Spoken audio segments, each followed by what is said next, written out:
Right. Good afternoon, everybody. So my name is Ha Chi Kian.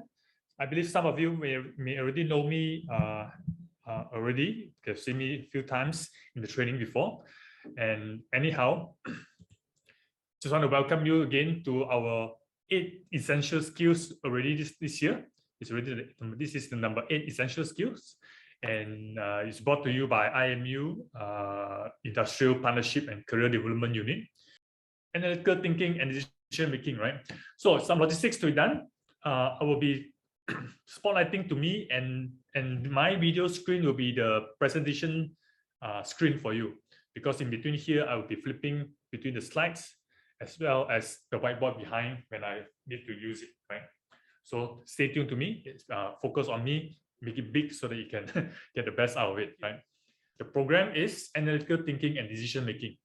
There are more than 60 of us right now, and there's a lot of people seems to be very interested in this title, analytical thinking and decision making. So I'm just very curious why. What is it about this title that actually intrigues you, right? So most important is that I want to ask, why are you here today? Yeah, why? Spending the next 2 hours learning about this topic. So what is important for you? Okay, let's get started by asking. I'm going to ask you these 2 questions. For those who are familiar, you know what I'm going to ask. So there must be a perfectly good reason for you to be here today. You don't make the decision to just come for these 2 hours. You must have done some thinking and you think it's interesting and you decided to come. So I would like to know, what do you hope to achieve from this program right here today for the next 2 hours? What do you hope to achieve? And number 2 is just suppose, whatever you hope for becomes true. How will that make a difference for you in your work and life? Can you put in the chat? Answer this question in just a short few words will do. Don't have to be too long. Let us know, what do you hope to achieve from today, from this program today. So the key here, I would like to ask, analytical thinking skills and decision making, right? Let's start with analytical thinking. Why is it important to have these analytical thinking skills? Why?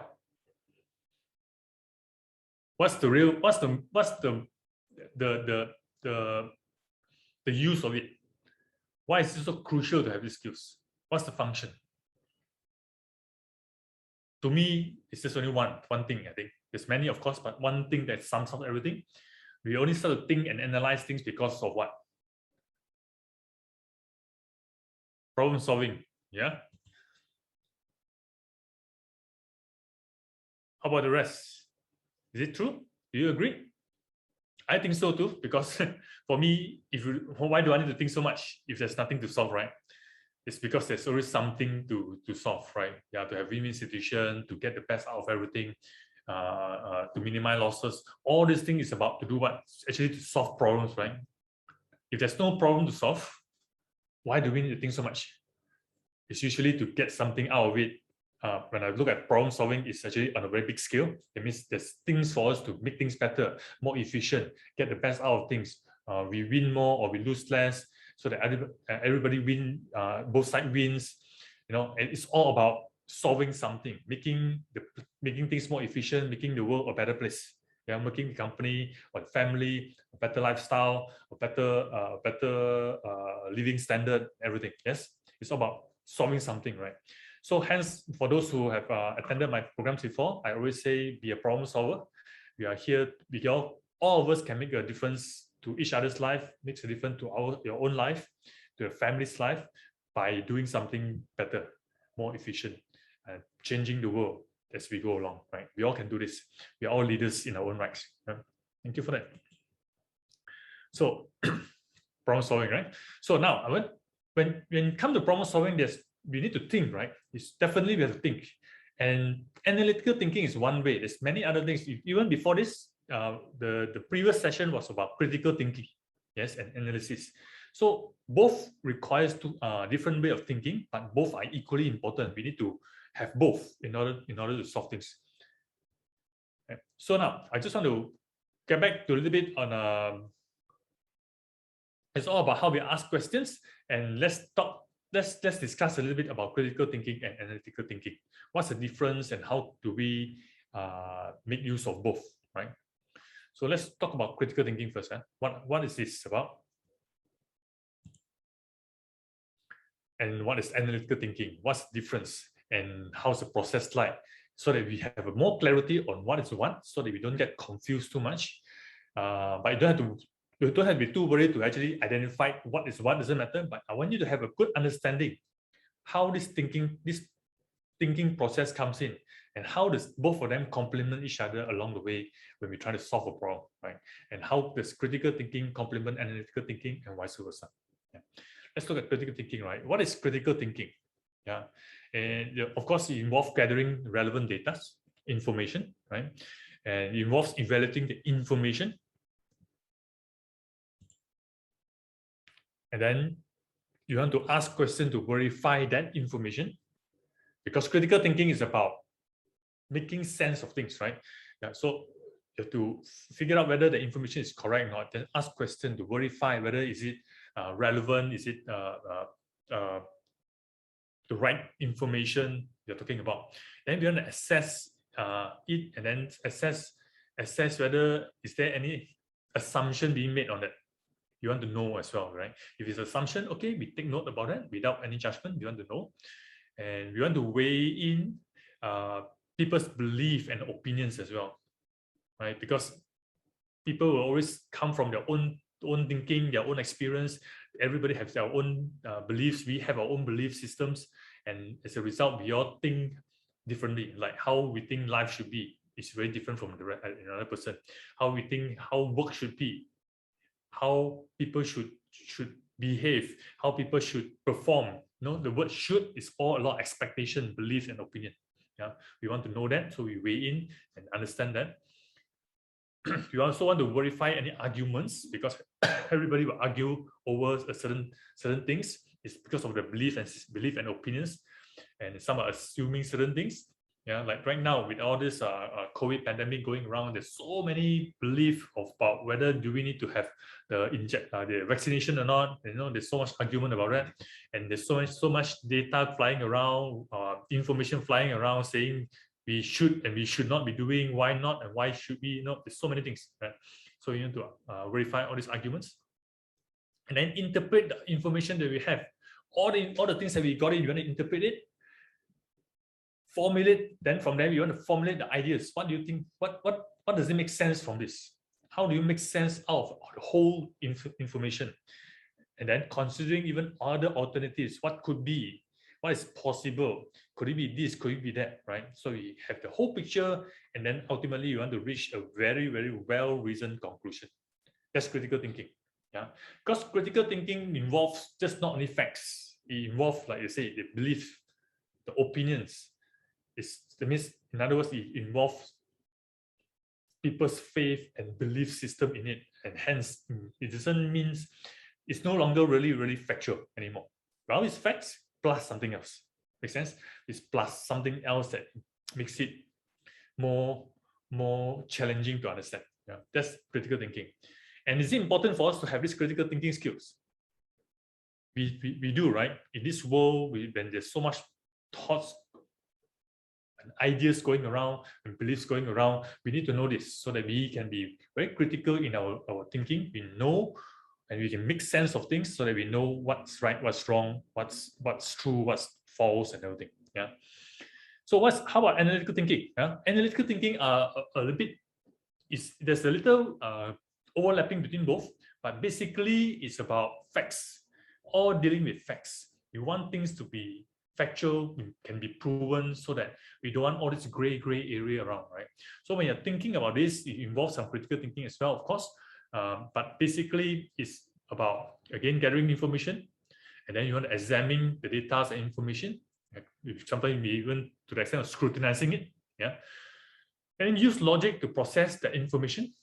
Does it make sense? Is it supposed to be that way? Should it be that way? You want to actually make sense out of the whole thing using logic and focusing on facts and evidence. So you want to have facts, and you want to have been proven. You need to have evidence to support it, right? And then you want to identify what's the key issues that we're talking about. Now, what key issues are there? And then finding patterns and trends around these key issues. what is actually happening, what is the consequences of it, what is the cause and effect, basically, right? So it's about identifying the root cause or the root causes of it. What are the cause and effect? What is causing this and what is causing that? And how does everything here relate to one another? So in other words, understanding the connections and relationship among each, all this cause and effect, the patterns, and how this thing, as a result, you can expect certain understandable, logical trends, patterns that we can actually explain. Yeah, this is all based on facts and supporting documents. And then from there, we may also need to eliminate whatever that's not relevant to the topic or the key issues we're talking about. Take away whatever is not, all the noises or all the things that is actually not relevant at all. And finally, we come up with some a conclusion, and an appropriate logical conclusion. So these are two tracks, the two processes and two tracks of how critical thinking and what is analytical thinking. As you can see, it's similar, but not similar at the same time, not same, right? So there's some overlapping, but we need both. We cannot just based on analytical thinking skills alone to solve problems. Very difficult, especially if you are going to involve human beings and the world, right? We have to come in with putting critical thinking. But if you rely everything on critical thinking without having the analytical thinking skills, right, it's going to be very challenging, because your supporting facts will be all over, and it's not going to be not going to be very firm. So when things are not firm, how do you make decision? So hence we talk about today's topic is analytical thinking and decision making, right? So how do we come up with decision? Some here, as I saw some of the comment, you want to have confidence in making the decision, right? That confidence that you know that the decision is correct. At least if it's a mistake, it won't be so bad. Then we need these analytical thinking skills, and so that we have facts and supports. Does it make sense, guys? Do you understand this? So can you see the difference? Yeah, if you can see the difference, put it 3 there. So let me know that you can see the difference, having a bit more clarity on this. So gives you a little thinking process. If you are in medical, the IMU is a medical university, right? So hence most of you are science students, I believe. Yes, I'm also a science student as an engineer. So as you know, science students, us as science students, you all have done all this experiment during the science class before back in school. Yeah, as we do experiment, testings, and everything that we do are all very, very factual, right? We want proof, we want evidence. If it's not working, we want to do a little comparison to find a little pattern of certain things so that we know what's the outcome. Isn't it true? Yes. So it's a very process-oriented kind of thing. So analytical thinking skills are very process-oriented. It's very step-by-step, SOP. You know what can happen. In other words, if you know 1 plus, like mathematics, 1 plus 2 plus 3 equals 6. You can calculate it, you can prove it, and you know you're going to get 6, right? Even though 2 times 3 is 6, but you know that you know exactly how to get 6. Does it make sense? But critical thinking is different. Sometimes it's like 1 plus 1 doesn't necessarily mean 2. 1 plus 1 could be 4. And this is where the challenge comes in. But today we're talking about analytical thinking skills. How do we transition what we have learned in the past workshop about critical thinking now into analytical thinking, right? And then how do we make decisions today? Right. So let's talk about this. Why do we want to analyze things? Yeah. One of the things we talk about is, if you're going to analyze something, it's because that we want to make things better, it's about problem solving, right? And why do we want to solve problems? So that we actually can create some kind of opportunities, because behind every problems, there's always an opportunity. Opportunity for who? For the company, for you, for the world. It could come from different angles. Whatever the opportunity is, that means we can actually make things better if you know how to overcome things. Yeah, get it done. So when we analyze certain things, we want to make things better. We want to change the way how whatever is normal right now to be something better, right? So this is where the opportunities are. Use opportunities, or it could be possibilities, whichever you say. Yeah. So one of the things we talk about is that you want to find out what's the root cause. When we are analyzing certain things, usually what are we analyzing? What are we trying to figure out? It has to be something, right? What causes something, right? So it's a root cause. So we are talking about cause and effect. So what causes this to have this kind of effect? Yeah. So hence we talk about root causes. The root causes could be root cause of failure or root cause of success. Can be both sides. Yeah. So someone say something. Let me see. Source of actual issue. Yes, the root cause. Yeah? So the actual issue, but I want you to think of root causes not just only about what causes things to fail, but also what causes things to succeed. So there's two sides. It means what are the causes of failure as well as success. Yeah? So here I want to introduce you to this thing called the Fishbone Diagram, the cause and effect diagram, or the Ishikawa diagram. So I bring to you to these things. Yeah. So how these things works? If you want to analyze what's the root cause, right? A very simple way of analyzing this is using this fishbone diagram. There's many other ways, but fishbone diagram gives a very big, very nice, simple overview of how things works. Okay. Or usually what is all draw a fish head, right? So this is the thing. So what happens here is that you write things like, for example,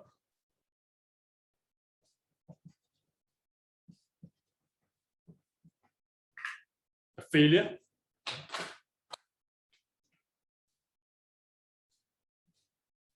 Like a fishbone, right?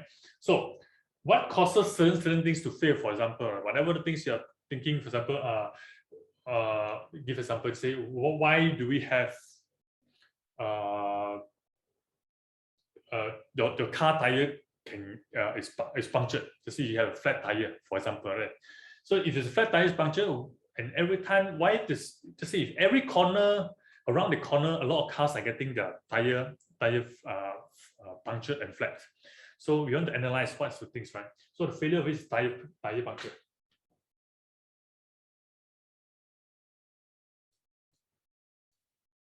Tire flat. Okay, for example, right? So how do we do this? So we can just do this. Yeah, it could be many bones. To say I use these 4 bones, for example. So over here,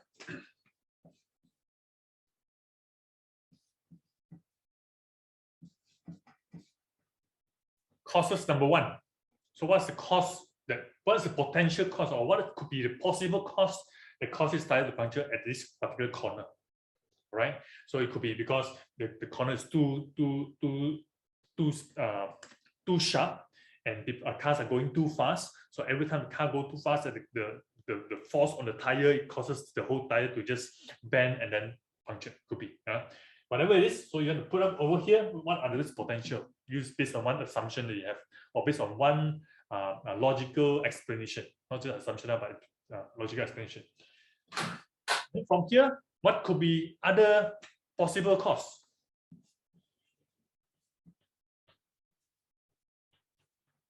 Cause number 2. All right, and then here, as you discuss about this, what else?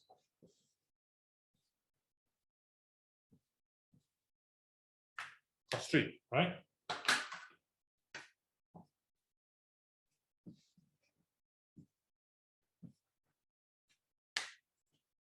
Cause 4. Okay, so as you do these things, then you go a bit deeper and say, okay, now based on cause 1, so what are the issues here? Then we all start to brainstorm or think about it and debate over it, and we come up with all the small little fine issues about it. We write it down, whatever the issues here, and then we talk about, okay, how can we overcome that small things? What could be the things? How do we, for example, maybe change, don't make it 90 degrees turn? How can we make it a bit more rounded, the road? Right, this one way, and what other things, blah blah blah blah blah. Yeah, and cause number 2, you do the same thing. Put down all the causes, and then what could be the solution, and what's the effect of it. So we all discuss every single point over here, one by one, logically, and without any judgment, without any saying that no, this is a crazy idea. We just put everything in first, and we all will discuss.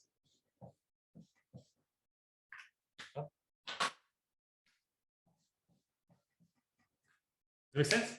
So it's called the fishbone diagram, or the cause and effect diagram. So the effect, if the cause of failure, I mean the failure here, what are the cause of that, and what could be the effect? That's it. Does it make sense? So it's one way to do. Ultimate, and the other way is that instead of talking about failure, we can also bring it out and say, hey, we are doing very well in this area. How come that the other corner there's no issues? So what are the things that is causing that particular corner, which have the same angle, but there's no problem? Could be, right? So what are the difference between that? This is where we want to talk about the success as well. So it could be the root cause of the failure or the root cause of the success, depending on where is your focus and what do you intend to do with the little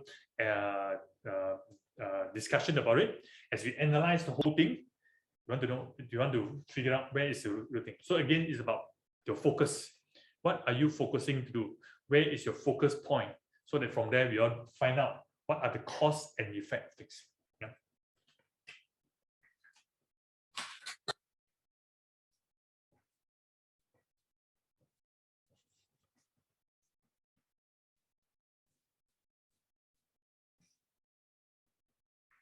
Right? Cause and effect. Got it? Are you all clear here? Okay, this is one method. Very powerful. All you need to do is that using this diagram, write down everything here. So if it's over here, number one, what is the problem over here? And you write down. All right. You may even then from there, okay, what can we possibly do to overcome this? We can actually point by point. Whichever there is, point by point, your debate about it, discuss about it, brainstorm over it, and find a way to do. The first thing is that just bring it up and discuss about it. And then from there, you find out what's the best and most logical way to move forward, what will be the best solutions, and then we make a decision on that. Okay. Yeah. Does it make sense? Yeah, this is one way, the cause and effect diagram. Yeah. Do people, okay, Jamin said this, thank you for asking this question. Do people do this in their mind? Yes. Okay, let me ask you back. What do you think? Do you do this in your mind? Some people have a very mind mapping kind of way. They may be doing this in their mind, or they could be in a different format. It could be like just list it down in a list format. Many ways. Yeah. So it depends, but what I'm trying to do is that I put it up here so that you have a little mind mapping. How do we see things as a big picture? If you see this as a straight line, sometimes you may not see the whole thing. So you have a big causes, it's a main cause, and then small. So it could be messy, I don't know, it really depends.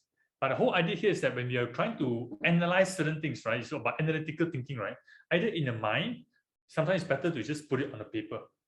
When you put it on a paper, we can also show it to other people and say, hey guys, so this is some of the things I'm thinking of. We have this issue that we have here right now. So what do you think? Does this make sense? I think this is the situation. This could be one of the potential. This could be one of the potential. But what do you think? And you bring to the table, and so that everybody can discuss in a very open, condition environment. So that we are open for debate, open for discussion, open to be scrutinized, so that we all know whether does it make sense or not. Yeah, but this is just the start, right? This is the start of everything. Yeah, I try, but it's very messy. Okay, I feel like I don't because I just panic. No, don't panic. You see, we talk about problem solving here. One of the challenges of problem solving is that we need to have the courage to do it. Number one, okay. I've said it before in other programs, is that leadership and problem solving have to come hand in hand. Yeah. If you're trying to solve a problem, but you are not willing to solve the problem, it's going to be a difficult thing, because your mind will be like, I don't want to do it. I don't want to do it. Oh, you're so troublesome, so difficult. I got a headache and everything, very difficult.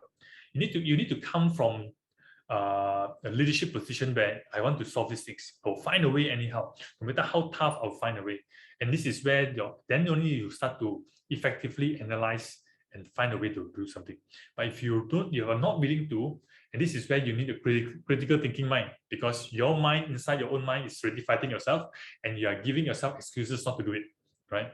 So that's why sometimes it's good that just put it on the paper, put it up here. It looks very messy, yes. It's one way. It's one way. I will show you another way, which I prefer more. I used to do this. I find it sometimes it can be effective. It's at the same time can be also confusing because it's too much on the board, right? So it's again back on focus. So this is one way, yeah, I show you, because at the end of the day, it's about how do you want to analyze situation. So the best way to analyze is sometimes to put it on a board so that everybody gets to see. Because when you're trying to solve a problem, especially when you're trying to analyze certain things, if you're going to analyze by yourself, I find that when I analyze by myself, I like to put it down on a piece of paper so that I can see it and take a look. You saw all those detective movies also, right? They tend to have a big board and they put strings and tie here and tie there, everything, so to see what's interconnected, what's connected to whatever. It's basically a mind mapping on the board, right? So it really depends on how you think. For some of you, you can think very well. Some people like to put it on the computer. This is the old school way. Put it on the board, big enough so that everybody can see. Okay, Ken? Method number one, this one way. Yeah? Put everything on the board first so you have a chance to analyze it. So you have a chance to scrutinize all the thoughts. Does it make sense or not? Then this analytical thinking, the skills will start to come in. Before that, you must have a way to put it up. Does it make sense? Number one, does it make sense? If for those who get it, give me a high five. Number 5, put a chat there so that I know, and then I will move on to number 2 for you. Yes? Great. Okay, so you're still with me, yeah? Stay with me. Okay, number 2. Okay, so this is the example. Okay, our failure or the failure. The other one is our success, right? Could be many. Yeah. So, but what I like to do, second thing is actually on the I spoke about solution focused approach. Okay, and let me introduce a bit about this solution focused approach for those who are not so sure. There's three key principles that I like very much, which you can actually use these three key principles to apply on the fishbone diagram as well. Yeah. What is these 3 key principles? Number 1, don't fix what isn't broken. Okay. That means if you try to solve certain things, or if you try to analyze certain things, right? Why not spend the time analyzing things that need to be solved rather than things that don't need to be solved? If the situation really are okay, not a big deal, people knows how to do, people or your colleagues or your friends and family knows how to do it. So it's no point fixing something that's running well, right? Why not do something? Spend your time and effort into something more important. Yeah. Number 2, find out what works and do more of it. I like number 2 the most. Find out what works. This is where your analytical thinking skills can put into practice. Find out what works and do more of it. And number 3, stop doing what doesn't work and do something else. Right. So I would say the center of these three key principles will be number 2. I'll put that means the 3 is the opposite number 2. You know that you find out that things doesn't work, stop, change. Okay, but the moment you find out that things works, why things works, and you want to zoom in on it and analyze, start analyzing, start thinking about it, start to gather information or data, why this thing works, how come it works, and what makes it work, and then how can we do more of it? Make sense? So you having these key principles, right? You can use it on the fishbone diagram, same thing behind. Yeah. Or you can use another principle here I call the scaling techniques. Yeah, I personally prefer this because I think it flows better in terms of thinking process, and I'm going to share with you how it works right now. Right. So